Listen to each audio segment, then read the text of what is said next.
El día de hoy vamos a trabajar uno de los dos métodos cerrados de amplio uso para localizar las raíces de funciones y es el método de Bolzano, también llamado método de bisección o método de la bipartición. Como su nombre lo dice, este método consiste en que uno debería definir un tramo de la función en la cual uno esté interesado, primero localizar su extremo inferior, su extremo superior. En este intervalo, entre esos dos extremos, vamos a encontrar la raíz, ¿cierto? Para esa función de trabajo f, pero el método de Bolzano consiste en ir disminuyendo el tamaño del intervalo, partiéndolo siempre a la mitad. Cada nueva iteración será a partir la mitad del intervalo presente. Con lo cual, en algún momento se tendrá que converger a la solución deseada. Bueno, el teorema en el que se fundamenta este método es precisamente el teorema de Bolzano. Veamos en qué consiste el teorema de Bolzano.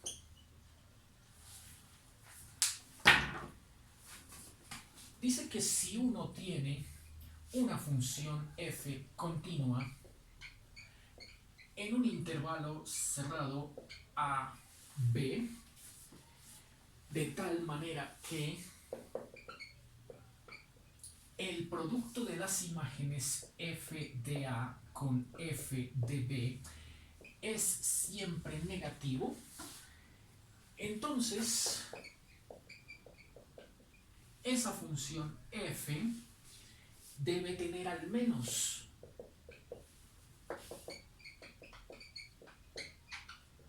un 0, debe tener al menos un 0 en ese intervalo a hasta b. Allí vamos a plantear 4 posibilidades para que podamos de esas 4 elegir la que mejor se acomode a nuestro planteamiento. Entonces, primera posibilidad. Bueno, la primera posibilidad es aquella en la cual uno podría tener, digamos, el eje de las x y digamos esta función f, pintémosla creciente. Dígase que por acá está el límite inferior a, por acá el límite superior b. Es claro que por aquí vamos a encontrar la raíz que estamos buscando, pero antes tendríamos que localizar valores c sub 0. Empecemos con este de acá, que como lo vemos acá, estaría más cerca del extremo superior b que del extremo inferior a. Una segunda posibilidad, bueno, parecida, y es aquella en la cual pudiésemos plantear de nuevo eje de las x, de nuevo la función f, pero ahora monótonamente decreciente, es decir, esta segunda chance. Aquí tendríamos que este es el límite inferior a, este el límite superior b, esta es la raíz que estamos deseando encontrar, pero ahora c sub 0 lo encontraríamos de nuevo más cerca del lado del extremo superior b que del a. Allí estaría el c sub 0, cuya imagen ahora caería por debajo del eje de las x.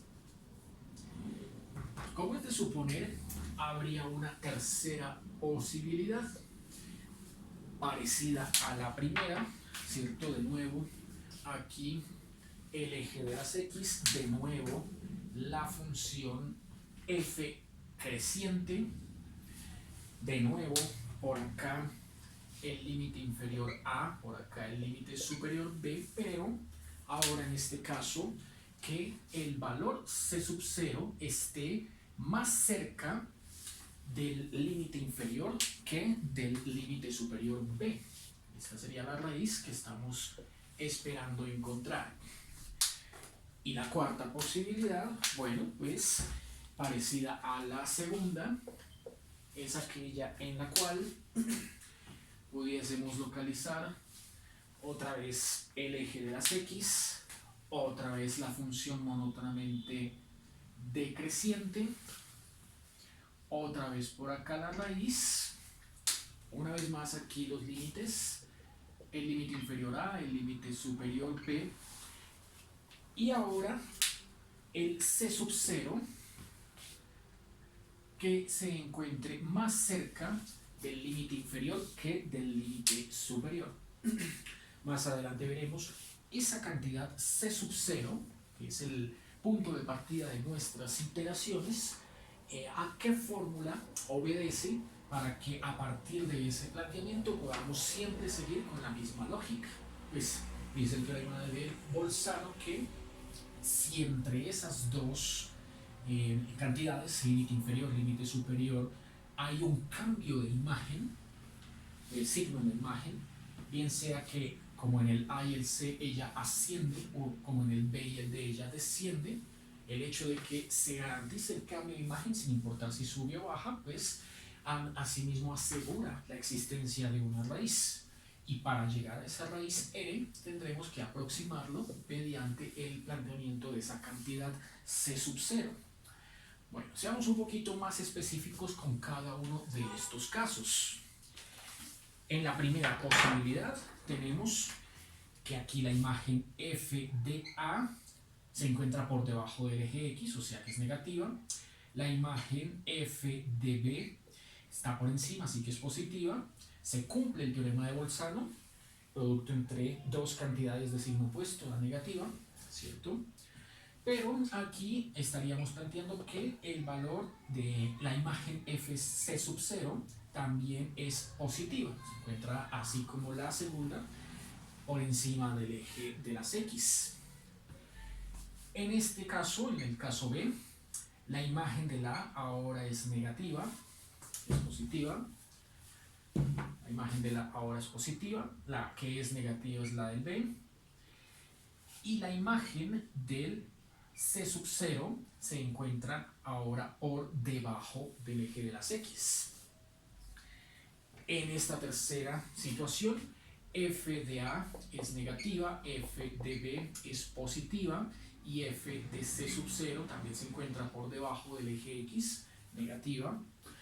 Mientras que acá, f de A es positiva, f de B es negativa y f del C sub 0 ahora es positiva.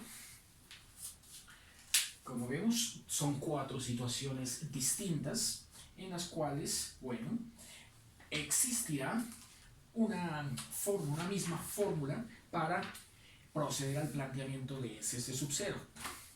Cualquiera de las cuatro opciones en las cuales necesitemos trabajar, la cantidad C sub 0 se calculará como el punto medio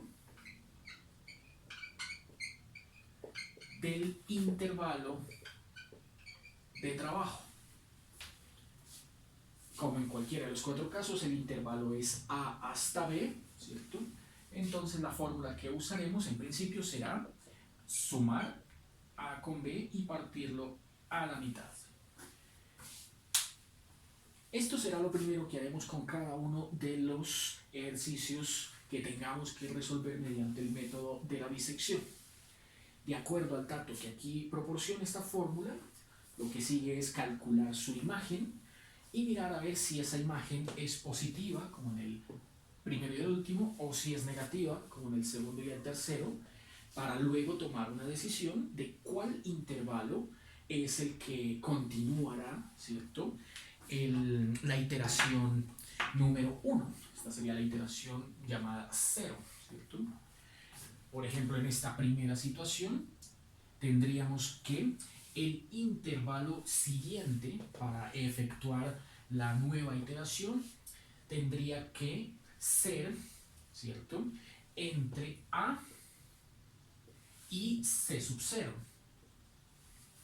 Nótese que aquí entre A y C sub 0 está o se garantiza la existencia de la raíz. Se descartará el valor superior B. En esta segunda situación, de nuevo tendríamos que entre A y C sub 0 cae la raíz que estamos buscando. Se descarta otra vez el límite superior B. Esto significa que tanto para la situación A como para la situación B, el punto A sería o haría las veces de punto fijo. En las otras dos situaciones, bueno, pues aquí tendríamos que, tanto para esta como para esta, nótese, entre C sub 0 y B está la raíz que estamos buscando, la raíz R. Entonces aquí tomaríamos el intervalo C sub 0 hasta B, y aquí también C sub 0 hasta B, para concluir que las posibilidades C y D corresponden a B fijo. El extremo superior es el que se fija. No hay más sino estas cuatro posibilidades de acuerdo a la función que estemos planteando para aplicar el método de Bolzano, ¿cierto? Bueno, veamos entonces el ejemplo que corresponde a la clase del día de hoy. El ejemplo, bueno, vamos a trabajarlo con una función de tercer grado.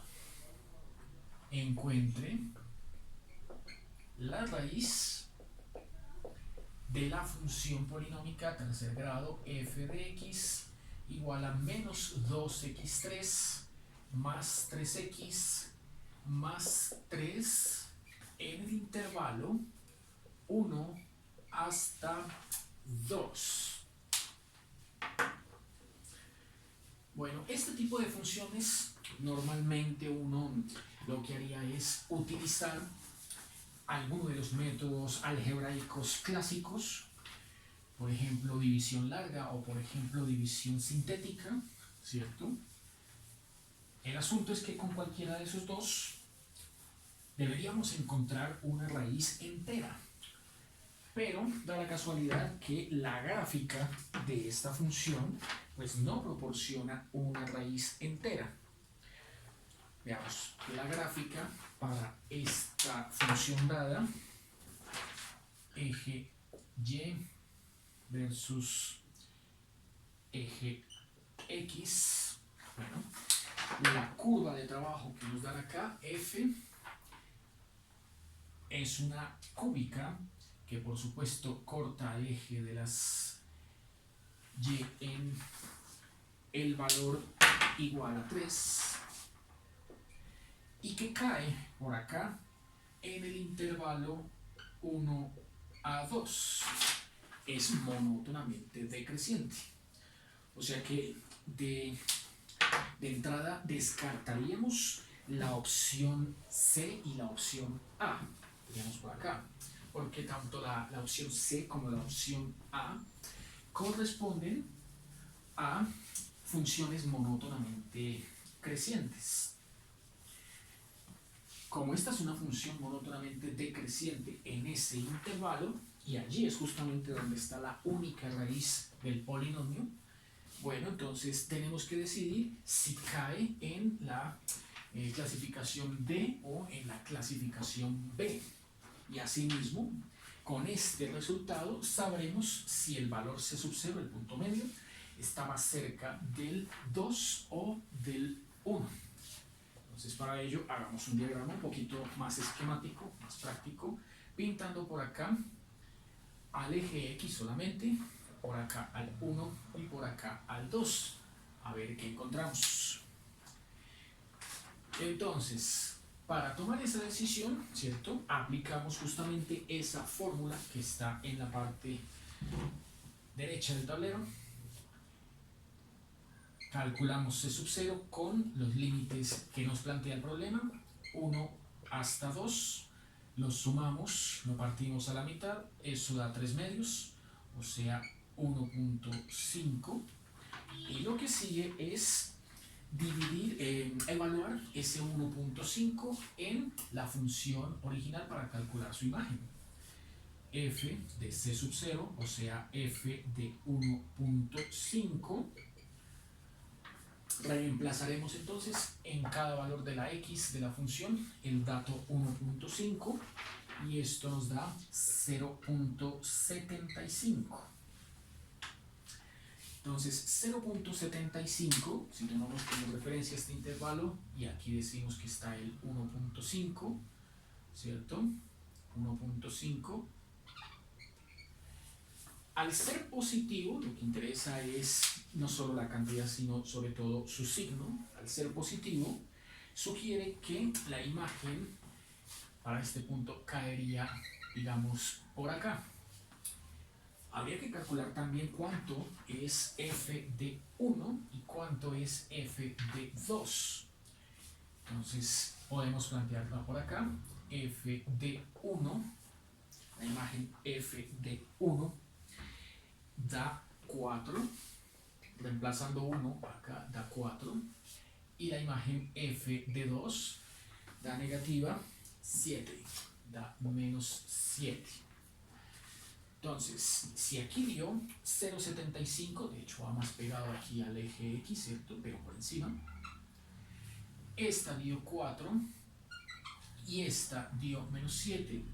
Quiere decir que la curva allí se comporta más o menos de esta manera. Estaríamos obteniendo una curva con estas características, ¿no?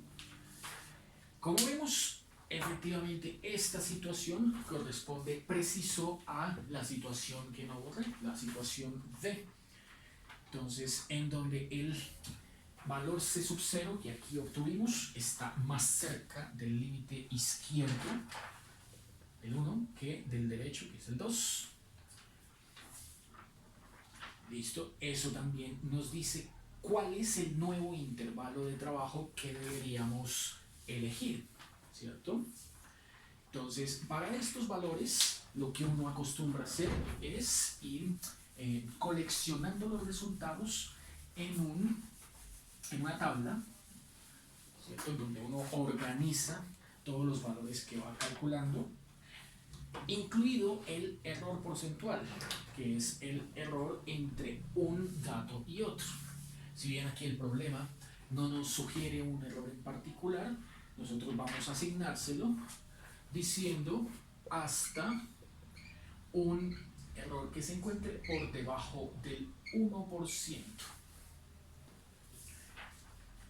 Quiere decir que para cada iteración se comparará el resultado actual con el resultado anterior, con la típica fórmula del error porcentual.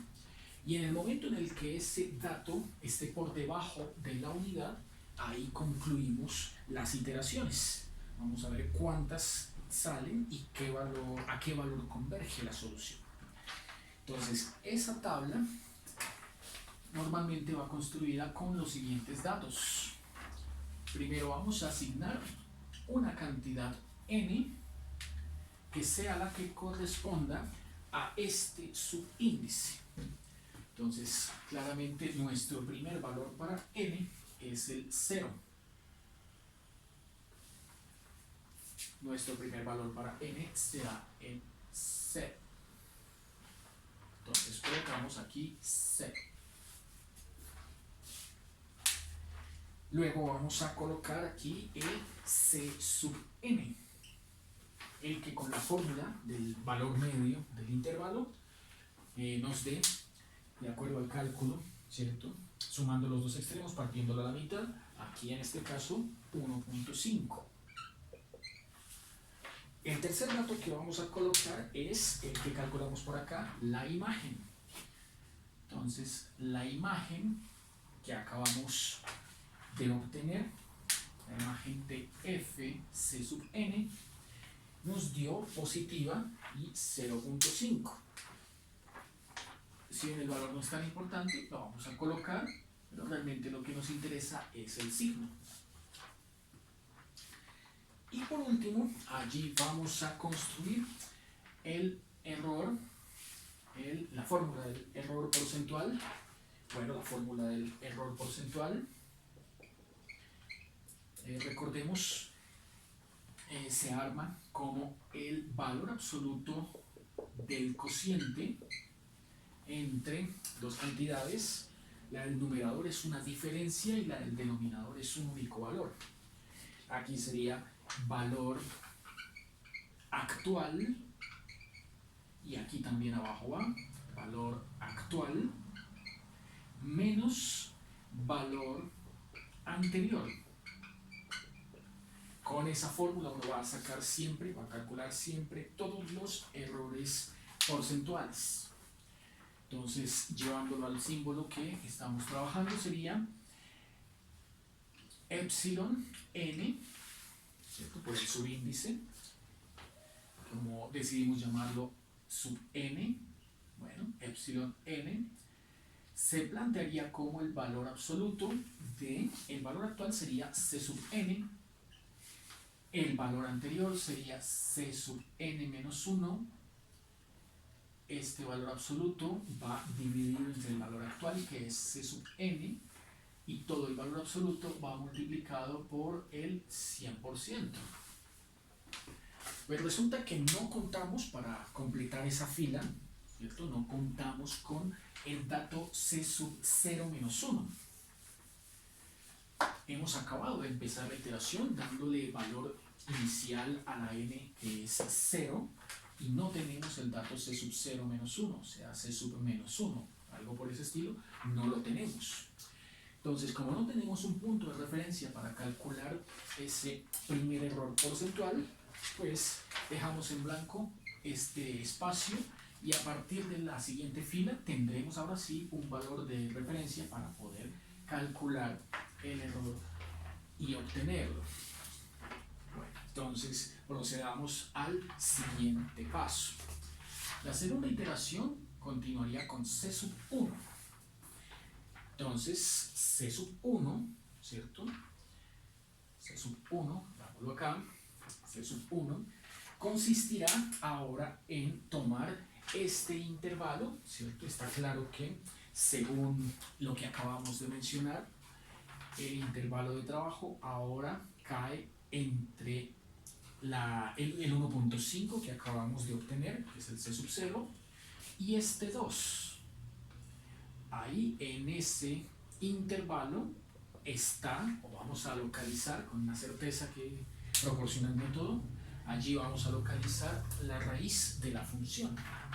Entonces vuelve uno por aquí y pinta el eje X. Ahora utilizará como límite inferior al 1.5, utilizará como límite superior al 2, lo hago un poco más ancho, le doy un poco más de escala para que se note, ¿cierto? La curva ahora volverá a ser monótonamente decreciente, y volvemos a calcular el c sub 1 en esta ocasión, ¿cierto? Para saber cuánto da. Entonces, c sub 1 dice que es la suma de estos dos valores, 1.5 con 2. Luego, esos dos valores se dividen entre 2, o sea, tendríamos 3.5 partido a la mitad, y 3.5 partido a la mitad nos da 1.75. Ya sabemos entonces dónde va a caer el punto medio, 1.75. Lo que ahora necesitamos es su imagen, saber cuánto vale. Entonces, sabemos del cálculo anterior que la imagen de 1.5 dio 0.5 positiva por encima. La imagen de 2 había dado menos 7, entonces negativo por debajo, no hay problema. Digamos por acá y por acá, ¿cierto? Y tocaría averiguar cuánto da la imagen de 1.75, posiblemente negativa, por lo que aquí aparentemente la curva corta más hacia la izquierda que hacia la derecha, ¿cierto? Probemos con la calculadora a ver cuánto da f, la función que nos dieron, evaluada en 1.75. Algo por ese estilo, ¿cierto? Bueno, entonces, al evaluar en la función dada el C1, o sea, f de 1.75, hemos obtenido menos 2.46. Ese menos 2.46 efectivamente está por debajo del eje al ser negativa, dígase por acá, ¿cierto? Listo, como era de esperarse, menos 2.46. Y vamos llenando también de una vez esa tabla, esa fila de la tabla, segunda fila, con los valores que acabo de obtener. Bueno, entonces decía que el n es 1, el c sub 1 nos dio 1.75, lo ponemos acá. La imagen de 1.75 nos dio menos 2.46. Y ahora sí tenemos dos datos de referencia, dos valores, el actual y el anterior, ¿cierto? Me refiero a el actual y el anterior, para utilizar esa fórmula y calcular el error porcentual. O sea, el error porcentual para el n igual a 1 sería, según el planteamiento, c sub 1 menos el anterior, 1 menos 1, 0, sobre c sub 1, valor absoluto, por 100%. Incluso para este ejemplo, por ejemplo, podríamos decir, para este ejemplo, que no es necesario el valor absoluto, dado que estamos trabajando con cantidades que están a la derecha del eje Y, o sea, positivas. Igual por fórmula general, pues se acostumbra a dejar el valor absoluto, ¿cierto? Aquí sería entonces en la fórmula del E sub 1 reemplazar el dato actual, que es 1.75, restarlo con el dato anterior, que es 1.5, dividirlo entre el dato actual, que es 1.75, y multiplicarlo por 100. Calculadora, bueno, y esto nos da un porcentaje grande, entre comillas, 14.28%. Esto de acá, ¿cierto? Dice que el objetivo o el propósito del ejercicio es que estos porcentajes vayan disminuyendo progresivamente, tal vez en alguno que otro dato podría volver a aumentar, pero después volverá a disminuir, y llegar hasta que el error sea menor, sea inferior a la unidad. Cuando lo logremos, ahí podemos concluir el ejercicio. Bueno, entonces ya sabemos cómo es la mecánica, ¿cierto? Con este método de Bolzano, el algoritmo se vuelve a emplear una y otra vez, ¿cierto? Hagámoslo una vez más. Está claro que según este análisis, el planteamiento sugiere que para el nuevo paso, el número 2, tomemos el intervalo de la izquierda otra vez, ahora desde el 1.5 hasta el 1.75, ¿cierto? La posición del intervalo puede ir cambiando, ahí no tenemos inconveniente, pero sí hay que ser cuidadoso para ignorar el anterior límite. En este caso, en el paso 0 ignoramos el límite inferior 1, en este paso 1 ahora vamos a ignorar el límite superior 2, y así vamos a ir ignorando uno de los dos límites. No significa que siempre se ignore el primero y luego el segundo. A veces se pueden ignorar varias veces el primero y luego el segundo y luego otra vez el primero y así. No hay una secuencia fija en ese sentido, ¿cierto? Solo hay que ir haciendo los cálculos. Bueno, y aquí encontraremos que para la siguiente iteración, vámonos por acá, ¿cierto? Para la siguiente iteración, entonces, lo primero que uno hace otra vez es calcular el valor medio. El punto medio lo sacaremos según estos datos, ¿cierto? Como la suma entre 1.5 y 1.75 partida a la mitad. Bueno, ese valor C sub 2 nos da 1.625. Entonces, una vez más, vamos por aquí pintando el eje X con estos límites 1.5 hasta 1.75, 1.5, 1.75, y después lo que procede es calcular la imagen. Entonces, f de c sub 2, o sea, f, la función dada, evaluada en 1.625, eso da como resultado menos 0.707. Listo. Entonces, otra vez construimos en el esquema el diagrama de cómo va comportándose la función. Bueno, dijimos que 1.75 ya no está tan lejos, ya no está tan abajo como el menos 7, pero sigue abajo porque está en menos 2.46. Entonces, dígase que está por acá y aquí que quede la imagen del 1.5, que era positiva, 0.5. Vamos a ver cómo se comporta esa curva. El 1.625 caerá por acá, ¿cierto? 1.625 es el punto medio del intervalo.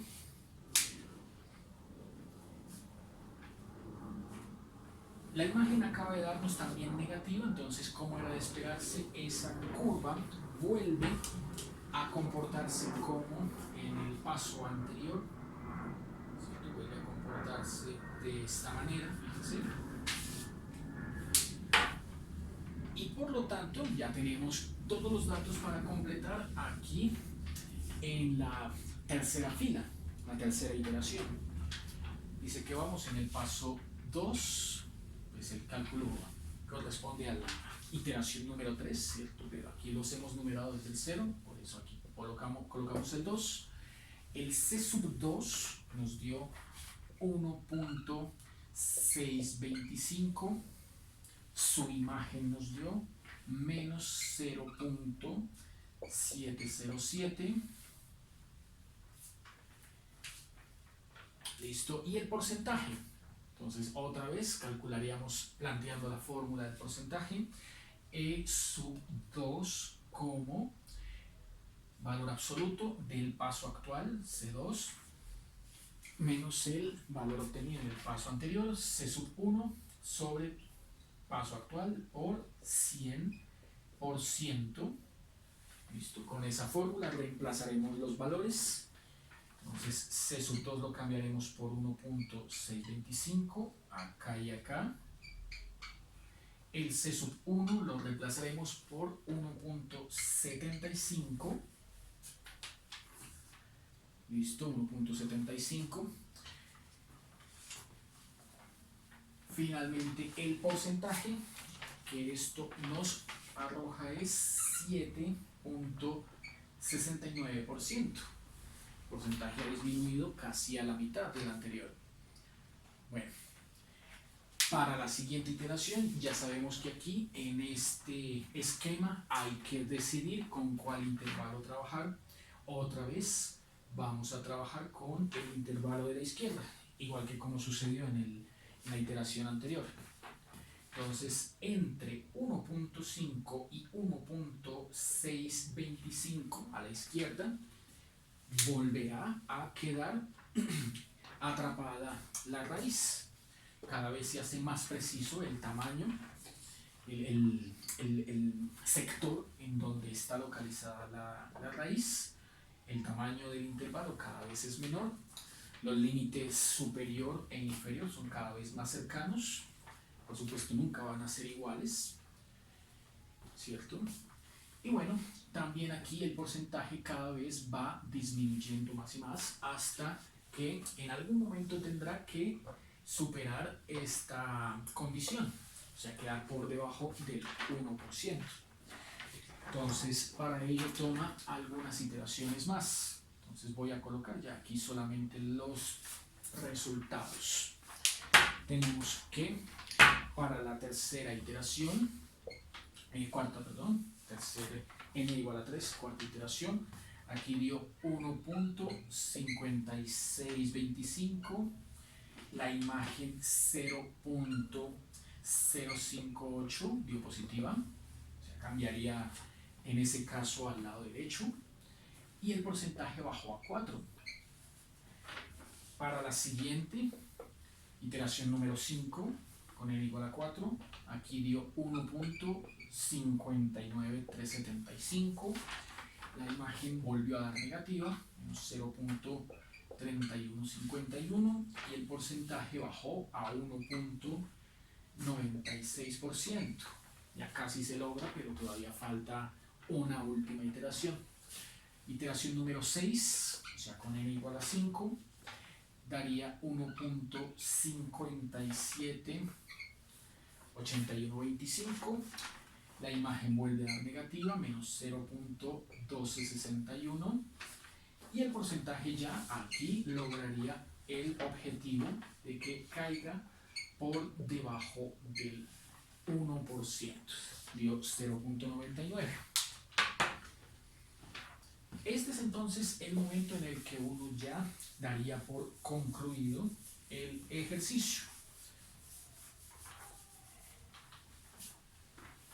La raíz verdadera o la solución verdadera converge a R